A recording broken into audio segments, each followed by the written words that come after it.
Bonjour mes amis, je viens aujourd'hui parler de l'histoire de Trump et de Hillary Clinton.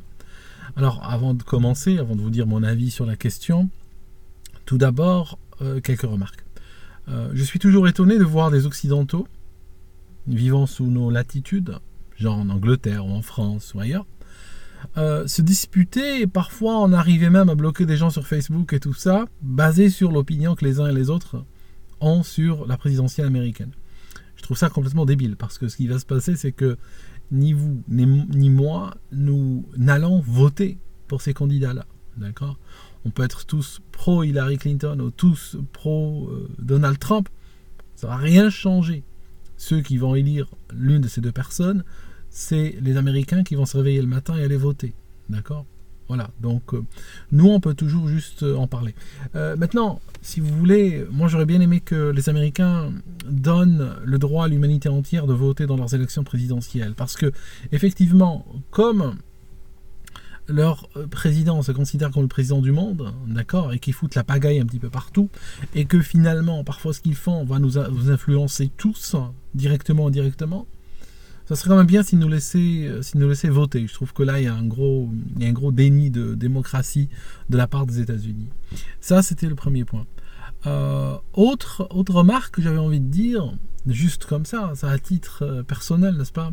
Moi qui viens d'Afrique, j'observe cette première démocratie du monde, n'est-ce pas ? Cette plus grande démocratie du monde. Et je vois un type être président, aligné de mandats, et puis après, son fils devient président aussi. La façon, n'est-ce pas, Hafez al-Assad et Bachar al-Assad, n'est-ce pas, t'as le père, et puis après t'as le fils. C'est bien ça. Et puis, après, je vois quoi ? Je vois un bonhomme venir, aligné de mandats, et après, sa femme, qui est en train de briguer la présidence. Tout le monde est derrière.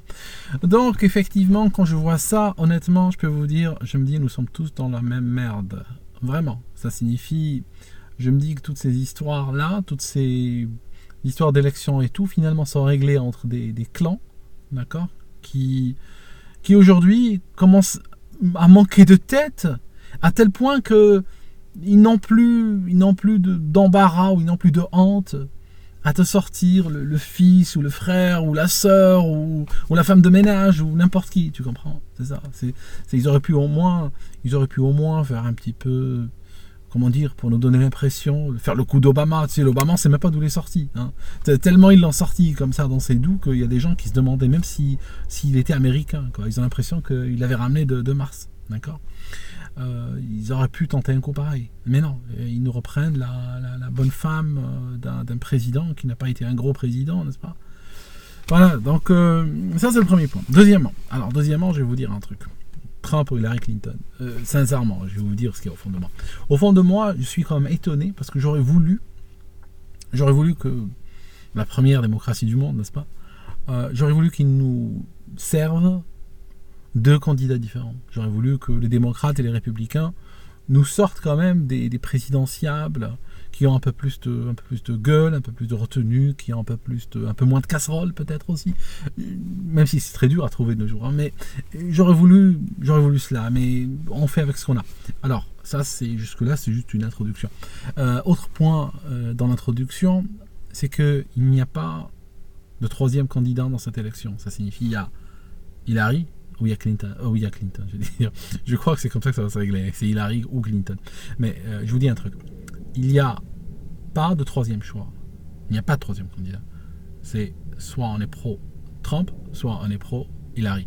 Et quand on est pro l'un, c'est qualité, c'est défaut. Hein. Quelqu'un qui est par exemple pro-Hillary, c'est ça. Hein. Il n'a pas autre chose. Hein. Il a que ça. Et puis pareil pour Donald Trump. Mais le choix du milieu, dire non, je dors et je ne vais pas voter, ça, c'est pas trop mon truc. Au sujet du Front National, vous savez, il y a des gens qui m'ont écrit Front National, oui. Voilà. Je ne pense pas, honnêtement. Je vous appelle assez ouvertement à voter Front National, et je pense que si j'avais été français et tout ça, j'aurais probablement voté Front National. Je vais vous dire un truc. Quand je regarde les valeurs de mes grands-parents, par exemple, hein, d'accord. Je regarde surtout, vous savez, je regarde surtout la génération de nos grands-parents. Hein.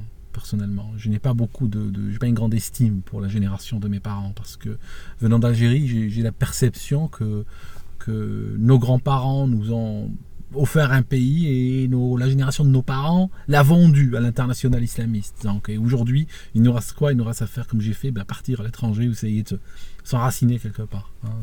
C'est bon, c'est une autre histoire, hein. Je vais pas aller là-dedans. Ce que je voulais vous dire, c'est que quand je regarde la génération de mes grands-parents, c'est des générations qui avaient des valeurs comme la famille, qui avaient des valeurs du travail. Hein. Mon grand-père, il a vécu jusqu'à 80 ans. Je ne crois pas, je ne l'ai pas connu surtout durant toute sa vie. Hein. C'est mon grand-père. Il n'aurait pas été mon grand-père si je l'avais connu depuis sa naissance. Hein, vous pensez bien. Mais ce que je cherche à vous dire, c'est que mon grand-père, je ne pense pas que de sa vie, il a mangé une baguette de pain qui venait d'un argent qu'il n'avait pas gagné lui-même. D'accord? Donc la valeur du travail est une valeur sacrée pour eux. Hein, d'accord? Certaines parties de ma famille ou de mes grands-parents, mes arrière-grands-parents étaient riches, d'autres ne l'étaient pas. Mais n'empêche que tous avaient la même valeur du travail. Ils avaient la même valeur de la famille. Ils avaient la même valeur de patrie. Ils avaient d'ailleurs la preuve, c'est que en 62, ils ont fini par fonder un nouveau pays, d'accord. Ils nous l'ont donné, ils nous l'ont transmis. Bon, on l'a perdu en très peu de temps, comme vous allez perdre le vôtre si vous continuez comme ça. Mais ce que je cherche à vous dire, c'est que quand je regarde ces valeurs, n'est-ce pas, quand je regarde ces valeurs de mes grands-parents, c'est des valeurs auxquelles je suis attaché, je me rends compte qu'elles sont plus proches de la droite que de la gauche. D'accord, c'est plus des valeurs défendues par la droite que des valeurs défendues par la gauche. Le problème aujourd'hui, c'est qu'effectivement, beaucoup de gens, des étrangers qui arrivent en Occident ou des gens d'origine étrangère, perçoivent que la gauche est leur ami et la droite est leur ennemi. Je ne sais pas pourquoi. Ils changent complètement de camp, littéralement, en traversant la Méditerranée ou ce que vous voulez. Voilà, je suis triste pour ça, j'en ai parlé dans beaucoup de vidéos, je ne vais pas partir là-dessus. Mais toujours est-il que, je vous disais que Donald Trump ou Hillary, non, Front National, j'avais fait un, vous savez, c'est le petit côté arabe en moi, vous savez ce que je veux dire, j'ouvre des sous-histoires, hein. Il y a des livres arabes comme ça, tu as 15 sous-histoires l'une dans l'autre. Je disais que je ne pense pas que le Front National soit une solution à tous les problèmes de la France. C'est clair que non, hein. Il n'y a pas de, comment dire, il n'y a pas de parti providentiel, la providence ne va pas t'envoyer quelqu'un qui va régler tous les problèmes que tu as causés pendant 40 ans. D'accord, tu vois ce que je veux dire? C'est pas possible, ça serait inhumain d'associer, je sais pas, à Marine Le Pen par exemple, de lui associer la résolution de tous les problèmes c'est pas Moïse, hein, d'accord, elle va pas vous sortir de France et ouvrir la mer, c'est pas cela, hein. Je pense la France globalement, collectivement, je dis a déconné pendant longtemps. Et il est très dur de revenir en arrière, il est très dur de revenir à la France de Marcel Pagnol, il est très dur de revenir à la France de Louis de Funès. Mais par contre, il est possible d'arrêter les dégâts, il est possible de réparer, il est possible de réconcilier, d'accord, il est possible, d'accord, un peu comme j'allais dire comme dirait Soral, sauf que l'idée de Soral d'égalité et de réconciliation, moi je l'aime bien. Je l'aime bien. La seule différence que j'ai, moi, par rapport à Soral, dans cette optique d'égalité et de réconciliation, c'est que ma notion d'égalité et de réconciliation inclut les Juifs aussi. Hein. C'est tout. Mais à ce détail près, comme dirait le père de Marine, je pense que j'ai du respect pour cette idée d'égalité et de réconciliation. Je ne vais pas me faire que des amis aujourd'hui, effectivement. Je continue. Je disais que, mais il faut être juste, il faut être réaliste, il faut être attaché à la réalité. Il y a des problèmes qui ont été causés sur la durée en France et on ne pourra pas les régler comme ça. C'est comme quelqu'un qui prenait du crack, tu comprends? Quelqu'un qui prend du crack, il ressemble à une épave, on est d'accord. Si un jour il veut arrêter, il veut se remettre sur une voie d'équilibre et de stabilité et tout, il peut, mais il va pas redevenir comme avant, il redeviendra jamais comme avant, c'est tout. Donc voilà, d'accord. Ce qui fait que je disais que le Front National n'est pas la solution à tout, mais je pense que c'est probablement la meilleure solution, d'accord. C'est la meilleure solution avec ses qualités et ses défauts. Hein. Je sais qu'il a plein de défauts et tout ça, mais je vais dire, dans le paysage aujourd'hui, franchement, comme quelque chose de sérieux, tu n'as que ça, quoi. D'accord.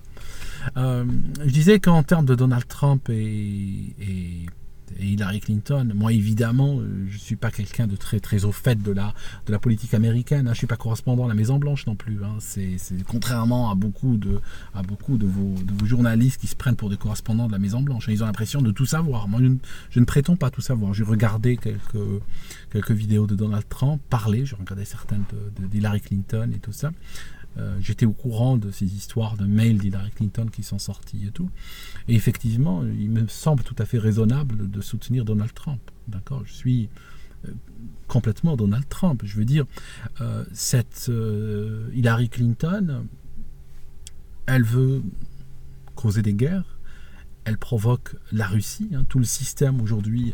Tu vois la France est devenue le petit caniche américain. Je suis pardon de vous le dire, mais la France sur la scène internationale, c'est du pipi de chat aujourd'hui. Ça pèse rien. C'est fini la grande époque de la diplomatie française. Je veux dire, c'est un vassal de tous ceux qui veulent lui jeter une pièce. Hein, je suis désolé. Sur une partie, elle suit les pays de l'OCI, sur une partie de sa politique, elle suit les États-Unis, mais l'âme française, la politique française n'existe plus. D'accord ? C'est pour ça que je pense qu'une bonne remontée de talent avec le Front National serait bénéfique. Donc, moi je vous dis un truc. Il y a déjà Donald Trump, il a des choses pour lui et des choses contre lui. Bien sûr, il a contre lui son inexpérience de la politique. Mais bien sûr, mais moi ça ne me dérange pas. Ça me dérange pas. J'en ai ras-le-bol de ceux qui sont expérimentés dans la politique. J'allais dire un gros mot, mais... Je veux dire, leur expérience de la politique leur a permis pendant des décennies de vivre au crochet de la population, ne pas travailler, ne pas gagner leur argent, et puis finalement apprendre quoi ? Apprendre à magouiller, apprendre à créer des réseaux, apprendre à se vendre au plus offrant. Et ils ont causé les problèmes qu'il y a aujourd'hui, que ce soit aux États-Unis ou en France ou à l'échelle mondiale. Ils les ont causés, donc je ne pense pas qu'on puisse faire confiance à celui qui a foutu le feu quelque part, on ne peut pas lui faire confiance pour l'éteindre. D'accord ? On n'appelle pas les pyromanes, on n'appelle les pompiers en général quand il y a le feu. Donc, ça c'est le premier point. Deuxièmement, pour Donald Trump, j'aime bien, j'ai peut-être un côté Robin des Bois, mais j'aime bien son côté hors système. D'accord ? C'est quelqu'un qui gagne bien sa vie, c'est quelqu'un qui a su montrer sa capacité de gestionnaire, il s'est construit une fortune énorme. Ce n'est pas quelqu'un qui arrive à la présidence pour devenir plus riche. D'ailleurs, il a perdu 800 millions de dollars parce qu'il a plus passé du temps à faire de sa promo politique que de gérer son business. D'accord ? Mais je fais plus confiance à quelqu'un comme cela. Il me semble beaucoup plus avisé quand il dit qu'il va distribuer des chèques de salaire au lieu de chèques d'aide sociale.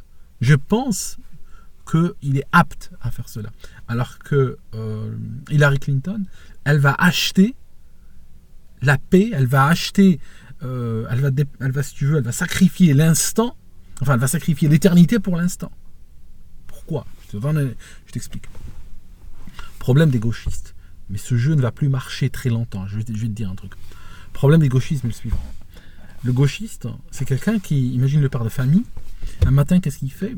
Il va hypothéquer la maison, prendre du cash, prendre des prêts partout, faire des prêts à la consommation, des prêts dans toutes les banques qui peuvent lui accorder.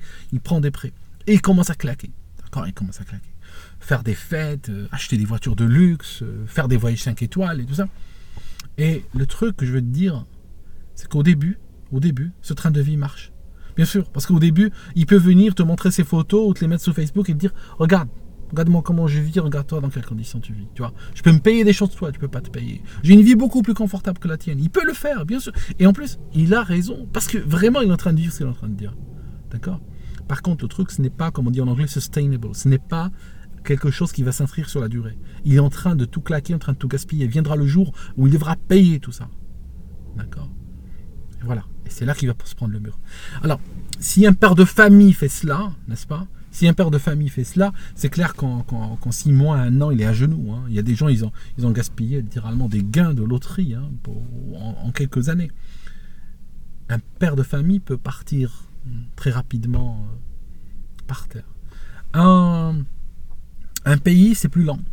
Un pays, ça va prendre plus lent. Parce que il y a une inertie. Il y a beaucoup plus de biens hypothéqués. D'accord ? Tu vends C'est comme la France aujourd'hui. Ils font des prêts, ils vendent les entreprises, ils vendent les ambassades, après ils vendent les bâtiments, ils vendent l'immobilier, ils vendent tout, d'accord, pour chercher désespérément à maintenir un rythme de vie qui n'est pas maintenable, qui est intenable. Mathématiquement, il est intenable. C'est exactement la même chose comme le père de famille qui hypothèque l'appartement ou la maison puis qui commence à s'inviter dans le 5 étoiles. Tu sais bien ce qui va se passer. Tu sais bien qu'il va finir à la rue. Tu sais bien. Tu sais bien que les banques vont lui prendre son appartement ou sa maison et qu'il va finir à la rue. Tu le sais. Et le socialiste fait que ça. Clinton, en tant que bonne socialiste, elle sait qu'il y a beaucoup de gens qui tournent au crack. Hein. Le crack, c'est l'aide sociale. Ils tournent au crack. Et puis elle leur met le crack sous le nez. Et bien sûr, quelqu'un qui est sous perfusion, et des gens ici en Angleterre, des gens qui n'ont pas travaillé depuis 4 générations maintenant. Je veux dire, ils vont plus facilement voter pour quelqu'un qui leur dit « je vous fournis du crack » que pour quelqu'un qui leur dit « je vais vous désintoxiquer ». Qui leur dit « moi, je vous désintoxique, moi, je vous mets le pied à l'étrier ». Mais ce discours, il ne veut plus l'entendre. D'accord, parce qu'ils n'y croient pas, ils sont finis, ils sont foutus, on les a brisés déjà il y a très longtemps. Donc, c'est très malhonnête de la part d'un politique de venir parler à des gens qui sont dans cette situation et leur dire « je te maintiens là-dedans, tu auras plus de crack si tu votes pour moi ». Et effectivement, tous les pauvres et tout aux États-Unis veulent voter pour elle, hein, c'est clair. Sauf que viendra le jour où on n'aura pas de quoi payer. D'accord, ça c'est un gros problème, et ça c'est le problème des gauchistes partout, quoi. Hillary Clinton, probablement elle va lancer une guerre, hein. C'est clair, vous savez, elle est pro-Daesh, elle soutient Daesh ouvertement, hein. Je sais bien qu'il y a des gens qui sont pro-Daesh, hein. Il y a des gens qui ont les mêmes valeurs que Daesh, littéralement, hein. Ça ne les choque pas la pédophilie, ça ne les choque pas les massacres, les tueries, les déportations, ça ne les choque pas, ils ont des valeurs pareilles. Donc, moi, je ne peux pas être de côté de quelqu'un qui est pro ces choses-là. D'accord, pour vous résumer, je suis assez pro-Poutine, par exemple. Hein, d'accord, je trouve que mes valeurs s'alignent très bien sur les valeurs que défend ce bonhomme. D'accord. Mes valeurs sont totalement l'opposé de celles d'Hillary Clinton. Après, c'est question de valeurs. Hein, c'est ça le truc. Donc, ouais. Voilà, je vous disais que quand j'ai entendu les vidéos de monsieur Donald Trump, il parlait, il n'avait pas de feuille entre les mains, il lisait pas, il faisait pas de formule ou de recettes politiques comme Hillary Clinton. Je veux dire, le gars, il est très simple, il dit ce qu'il pense, même si parfois ils vont faire couper une phrase au milieu d'un propos et puis la monter. Hein. Mais il me semble être un gars fondamentalement bon. Il me semble être un gars fondamentalement bon et un gars qui fera ce qu'il promettra. Maintenant, j'aurais été américain, j'aurais voté pour lui, c'est clair. Il a un problème avec l'islam. Hein. Il a un problème avec l'islam. Et c'est pour ça aussi que la presse française est derrière lui. Hein, parce que la France, bon, on sait bien... je veux dire... l'establishment politique, la presse qui va avec, hein, parce que la presse française elle marche toujours à côté de l'establishment politique, hein, sont contre lui à cause de cela. Maintenant, bon, je le comprends tout à fait. Il a dit j'ai un problème avec l'islam, je vais faire un moratoire sur l'entrée ou l'immigration de musulmans aux États-Unis tant qu'on n'a pas réglé le problème de l'islam, tant qu'on n'a pas compris, quoi. Et qui lui en veut, quoi. Je veux dire, t'as un pays, t'as des gens qui rentrent, de temps en temps il y en a un qui se fait exploser ou autre, et puis tu dis bon, ça n'a rien à voir avec l'islam. Je veux dire, ce discours-là, il n'y croit pas en tant qu'homme pragmatique, d'accord, en tant qu'homme de terrain. Ce discours-là, il n'y croit pas, d'accord. Et ce discours n'est dans l'intérêt de personne, y compris dans l'intérêt des musulmans. Les musulmans n'ont pas intérêt à jouer le pourrissement et à continuer à dire ça n'a rien à voir avec l'islam. Ça marche plus, ce discours. Hein. Avec des gens pragmatiques, il n'a jamais marché en fait. Mais voilà, j'aurais voulu en dire plus, j'aurais pu en dire plus, mais cette vidéo fait déjà 20 minutes. Je pense que je vais l'arrêter là, d'accord. Et je vous souhaite un très bon week-end, comme on dit.